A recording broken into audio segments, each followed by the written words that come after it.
Әйелдерден еркек мықты демеймін. Әйелдерді аналарға теңеймін. Ал мен бүгін әйелдерге жар болған еркектерге өлең жазып көрейін.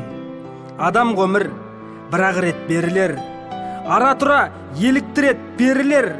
Еркек түйге байлап ұстай алмайсың, еркек деген түз тағысы серлер. Өкпелеме кетсе егер қыдырып, оған бола не қыласың жын ұрып.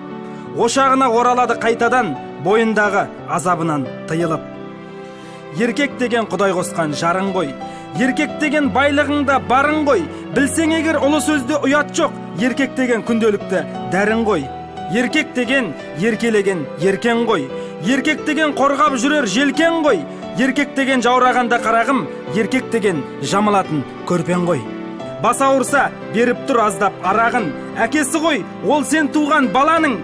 Ақша тап деп күндіз түні жұмсама, еркек саған ешек емес қарағым. Еркек деген бағалаңдар бақыт құсыңды, бағаламай талай әйел ұшырды. Оттың өзі жылытқанмен сыртыңды, еркектей боп жылыта алмайды ішіңді.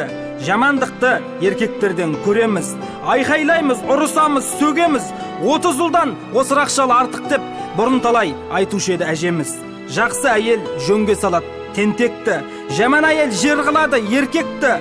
Еркек деген жаныңның бір жартысы, бағалаңдар, аялаңдар еркекті.